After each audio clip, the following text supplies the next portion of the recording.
said, but it's a pleasure to be among friends here, and thank you for all what you do.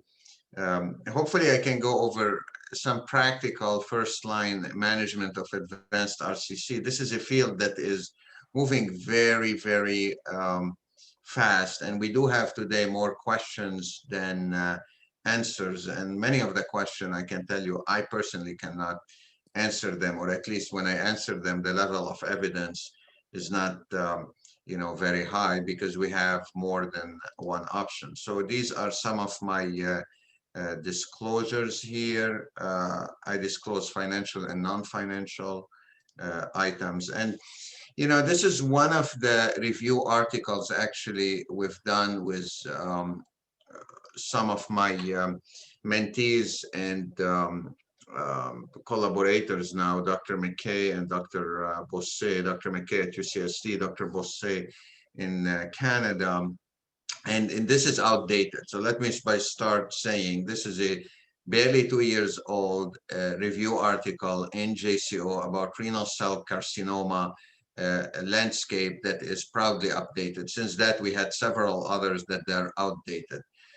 So I try not to do of these, but the figure here is actually quite interesting, because it shows you the interface between the endothelial cells and most of the receptors that we talked about, the VEGF receptors and other targets here, as well as the renal cell cancer in the middle, and the immune landscape here, at least from a very simplistic point of view, is the antigen presenting cell and the T activated and the activated T cell. So when you start talking about approved drugs and approved targets and approved drug in renal cell cancer, what we have today, where you can put your arrow on these drugs and where they look in this landscape, you just need to look at this schema that probably also need an update. We don't have pembrolizumab, for example, here and others. So this is just to give you a 30,000-foot view of the field. The important thing also when we consider metastatic RCC is this IMDC risk score that we are trying, badly to get rid of, despite I'm one of the folks that have been involved in the concept of the IMDC criteria. We're trying to replace it by some biomarker, by something that takes the biology better. But I would argue that there are many, many solid tumors there where the clinical criteria, where I would say the new biomarker, the new targets, the new genetic alteration do not provide anything more than what simple clinical criteria are. And perhaps that clinical criteria captures here the biology of the disease in a very, very nice way and a cheap way that is readily available. So you can see here, this is from the original publication first, but then an updated publication. We had multiple publication here, but just to show you that metastatic RCC by itself, independent of the treatment, the original IMDC criteria conceived in patients that receive VEGF target therapy. But independent of that patient, based on readily available clinical and laboratory factors, do have a different biology that is captured by survival here and different prognosis. So important to stratify and to counsel patient about it when you have a patient in front of you. Now, if you're ready for lunch and you're somewhere and it's, ready for lunch and you want to take one one slide, is these are the approved first-line combination therapies as of January 2021.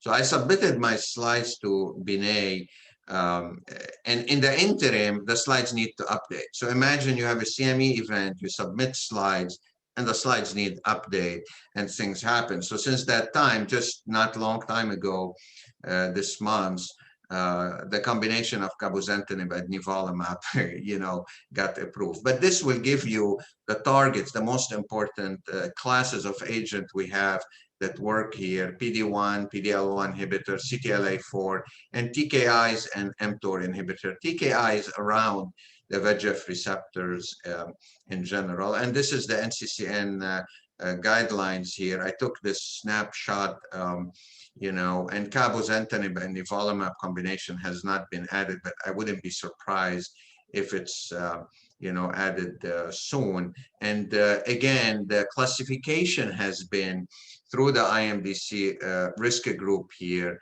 in terms of favorable, poor, intermediate, and this was highlighted mostly by the Checkmate 214, where there was a divergent outcome in terms of OS, PFS, and response rate between these risk groups. So let's review the literature a bit to see where we are here. This is an update in first-line dual immunotherapy approaches here. The study to look at is Checkmate 214 that changed how we do renal cell cancer. This was a large study, over 1,000 patients were randomized to receive at that time the standard of care sunitinib versus the combination of nivolumab, ipilimumab. Be careful here that the ipilimumab dose is 1 mg per kg. This is not a 3 mg, 10 mg per kg.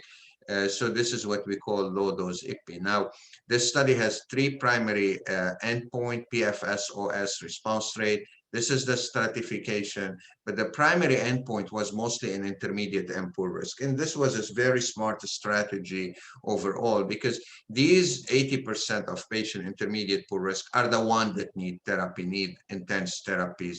And that's where the events gonna come, earlier, and you're gonna hit the number of events earlier. So this was a very smart choice here when you give potentially an intense therapy, 2 drugs versus 1 drug. And I want to summarize here before embarking on the 48 months update. The one thing about Checkmate 214, Checkmate 214 is a very mature clinical trial. It's a very mature clinical trial. Initially, the minimum follow-up was 17.5 months, but we've seen 30 months and 42 months update. And the results remain consistent. Overall survival, the gold standard of activity and efficacy in many studies, when it's achieved, stayed around 0.6, really did not move here with the update. And the median PFS initially wasn't statistically significant. You look at the confidence interval crossing 1, despite the significance of the p-value, this became with time more significant here. Now, if you look at the median, you don't see much. You see the median going up and down here, but important to look at the shape of the whole curves. And when you look at PFS after some landmark 2 to 3 years, you can see the difference. Now, the 48 months update was presented by Dr. Albiges not long time ago at the virtual ESMO a couple of months ago. And here we go again. What do we see? Hazard ratio around 0.6. But the interesting thing here that the hazard ratio, the median OS, now we're seeing a median OS 48 months. I mean, I don't know if you remember where median survival from kidney cancer was in 2005, before the TKI, was a year.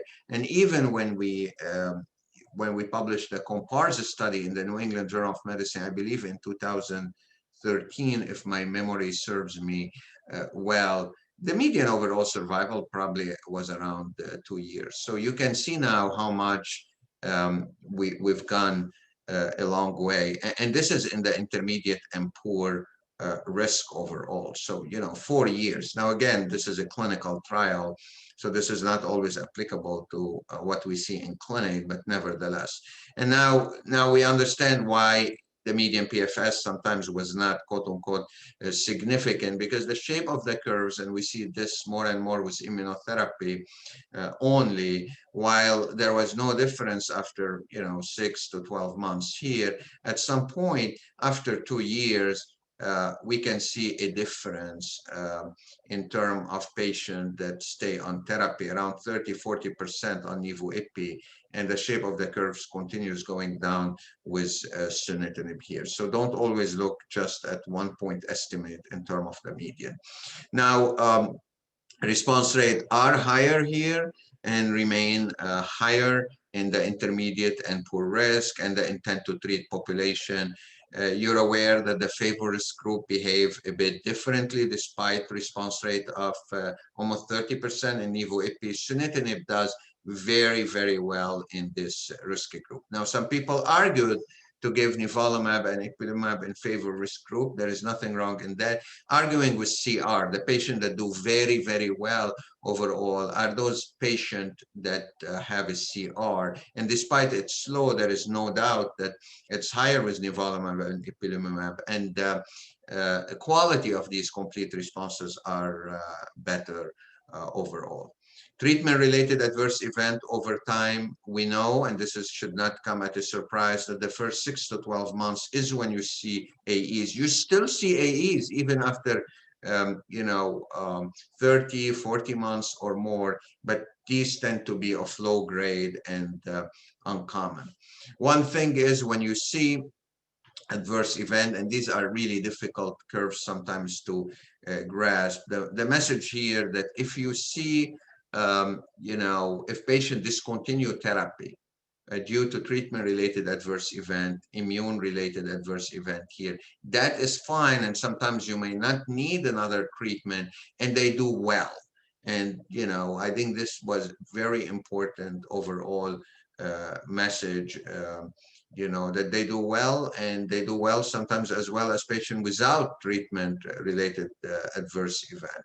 So that's also an important message here, not to have a knee-jerk reactions like, look, my patient is off, they have a bad pneumonitis, hepatitis, what should I do next? How can I jump to the next treatment? These patients do well sometimes even without therapy if they achieved a response.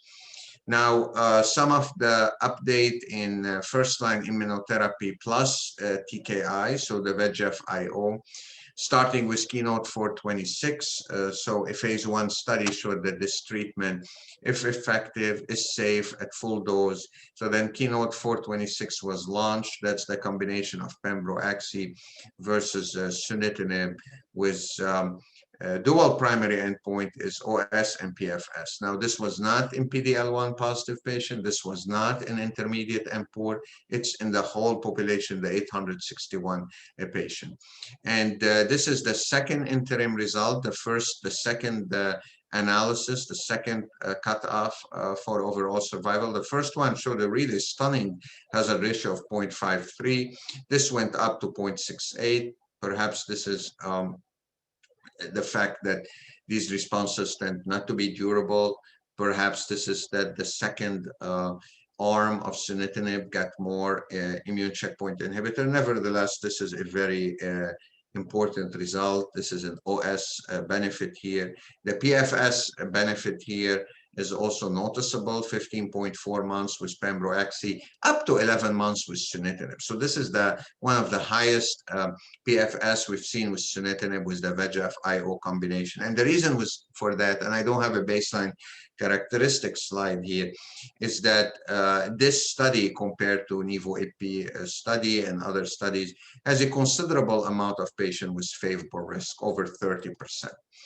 Response rate also were higher in the pembro-axi arm.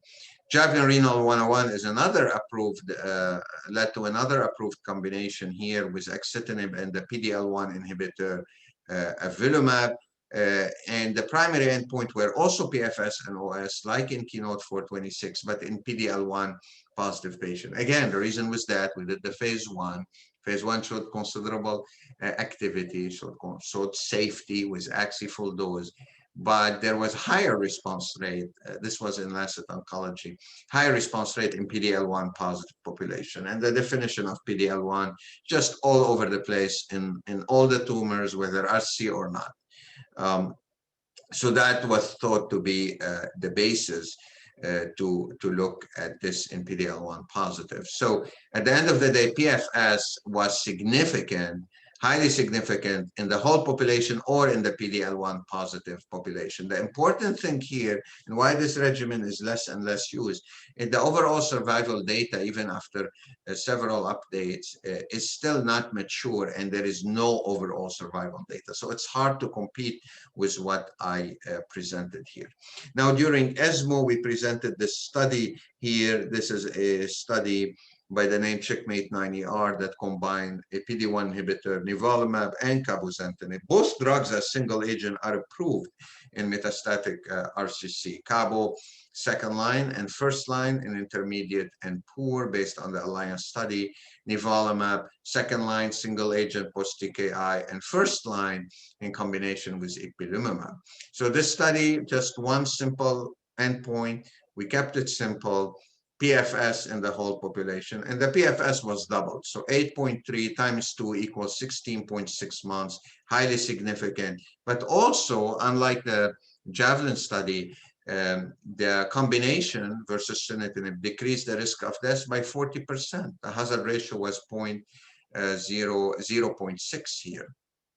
The response rate were also doubled. The time to response was shorter. The duration of response was even longer with the combination. One thing I want to mention, I want to go back here, is the dose of Cabo is lower here. We use the 40 milligram dose here rather than the 60 milligram as single agent, because in the phase 1, this is where a patient ended up. Now, one thing I want to mention here, which is there was a lot of data even during the first presentation. We haven't seen the paper yet from Checkmate 9ER.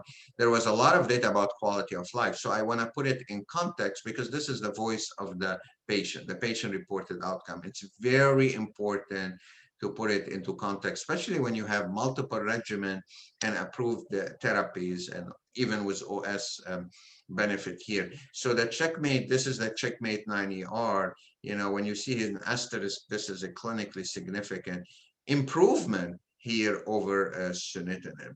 And these are, I put some of the studies here into context. Cabozantinib, single agent, second line, you know, they didn't show improvement over everolimus. Nivo-Ipi was improved over sunitinib. So now you have good quality of life data comparing Checkmate 214 and Checkmate 9ER, both superior to sunitinib. The problem also with these quality of life is that here, yes, I was able to put FKSI 19 versus FKSI 19, but there are many of these.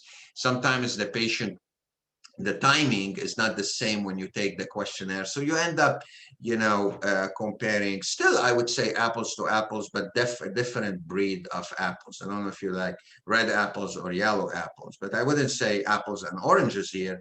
I would say, you know, golden apples and red apples. I'm a red apple guy.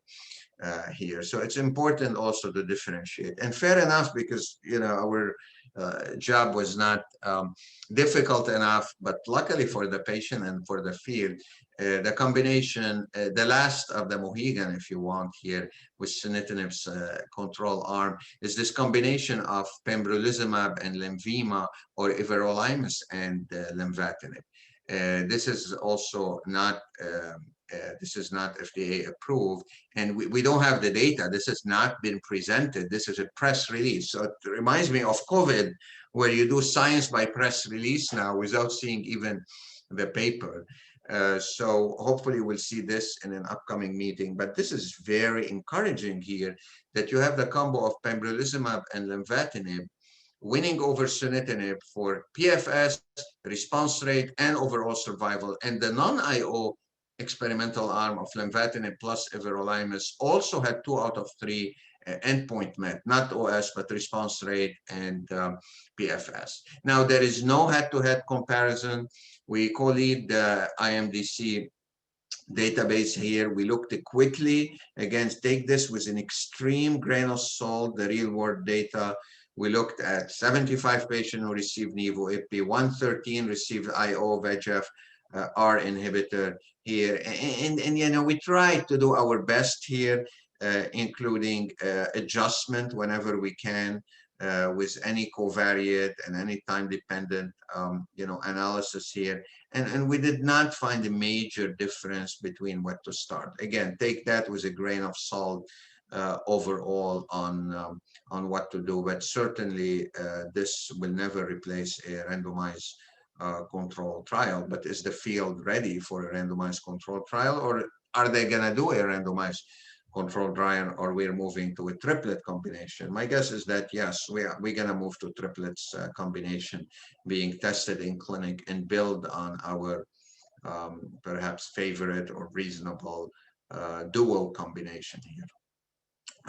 Two words about non-clear cell RCC. You can go to NCN guidelines, and of course it lists many things, including some of the preferred regimens, just because of the strengths of evidence. And we know in practice we do everything else, but there isn't much data there outside some single arm prospective study with immune checkpoint inhibitor or retrospective study. So I decided to summarize these rare variant histology, which up to 20% of renal cell cancer. So what we do today is what we did before is we look at everything approved for renal cell cancer based on clear cell RC, and we apply it. And the approval did not specifically in the United States mention clear cell RCC. Our favorite approach is clinical trial, but we try to do a more refined strategy. So with patients with sarcomatoid feature, we now have reports of CR almost 20%. So nivo-ipi is our standard option. Chromophobe RC is quite uncommon, doesn't respond much to single agent therapies. A study in 9 patients that was part of a combination of lenvatinib, everolimus phase 2 in non-clear cell RCC showed 4 out of 9 responders with that combination. And I have to say, in clinic, that mirrors my experience. And let's not forget cytotoxic chemotherapy, which does not work in renal cell carcinoma, the exception being renal medullary and collecting duct based on these publication. And these will be my regimen of choice outside clinical trials. So this is the clinical take home if you want to pit dual checkpoint inhibitor versus checkpoint inhibitor TKIs here. Both have improved overall survival here. For dual checkpoint blockade, there is definitely more follow-up data available, durable responses, and the potential to stop treatment or be on one maintenance, nivolumab, for example, or stop after a while. But certainly when you take 2 immune checkpoint inhibitor, your rate of immune-related AEs is higher, and overall the PFS and response rate are lower. While with checkpoint inhibitor and TKI, you have lower immune-related AE, longer PSF, higher response rate. The one problem we all face is the chronic TKI toxicity, and sometimes we have problems in attributing adverse event. Imagine if you have LFTs, abnormalities, or diarrhea, which both the TKI and the checkpoint blocker can do. In my clinic, these are the factors that may influence treatment selection, RCC, and I take from phase 3 overall the evidence, knowing that a lot of times it does not apply to the patient in front of me. We've done a lot of work out of the IMDC. And when you apply the clinical trials criteria to our IMDC population, 4 out of 10 patients would be ineligible. Low hemoglobin, non-clear cell RCC, brain metastases, poor performance status, you name it. 4 out of 10 are not, eligible. Therefore, you cannot translate them directly. But there are several factors that influence my choice of first-line and sequential treatment. What I showed you is the clinical evidence overall. What I didn't show you is what's the type of first-line therapy used. So if you start by Cabo-Nivo, where by default, what are you going to do second line? You're not going to do the same treatment overall. A lot of opinion leaders still think the response to first-line therapy matters. I think this is up in the air. If you have someone on sunitinib for 4 years and they really progress, are you willing to switch immediately to a different mechanism of action? Don't forget the IMDC risk criteria, the sarcomatoid component. I'm very much humbled always at my center to have the availability of clinical trials so I can dodge the bullet when you ask me what's your first line treatment. But we have to understand this is not always available. Quality of life continues to emerge, patient preference. Physician experience, we don't talk about it. It's extremely subjective. But if you have someone who is well used to immunotherapy or well used to TKI, And even to a regimen people are less using, but if that regimen has an OS benefit and they're very familiar with, why not? We discuss toxicity. We don't discuss enough cost and availability of the treatment. This is like having the best treatment that not able to deliver. Imagine you have 1 million shot of COVID vaccine in a town, but there is no distribution center. This is the same. And now emerging is patient that receive a prior PD-1. So you started by, let's say, Cabo-Nivo, Pembro-Axi. Are you gonna give single agent TKI, or you gonna continue the immune checkpoint inhibitor? We absolutely have no randomized data there. And maybe just once you progress on IO, you should not have a second IO. We have some low-level evidence that there are some options that work, but I would argue it could be one component of the combination. And despite our work and others, there is no role for biomarkers today. So I wanted to spend 20-second, 30-second here. I really get an email from the Binaytara Foundation here, and I'm like, I do get a lot of invitation to speak here, and I have personally some limited availability sometimes because of my section, but I took this to heart and I said, what's that? I've never heard about the Binaytara Foundation. And, and I looked, and I have to tell you, I have the utmost respect for people that do that type of work. I mean, we're all so focused here, and this is message for everyone on this call, industry, for many of the junior colleagues that presented very well here. Very nice, probably much better than my presentation I put in 15-20 minutes here. And look at you overall, that especially now with COVID times, we should have a bigger mission than the small focus all of us have, and learn from people that come to us. So I want to thank you, Binay and the whole Binaytara Foundation for giving me the honor to be part of this and to be part of this beautiful model that doing amazing thing everywhere in parts of the world that do not have the option, not just to listen to us, but the option to use some of these treatment also. So thank you very much. And that's all that I have.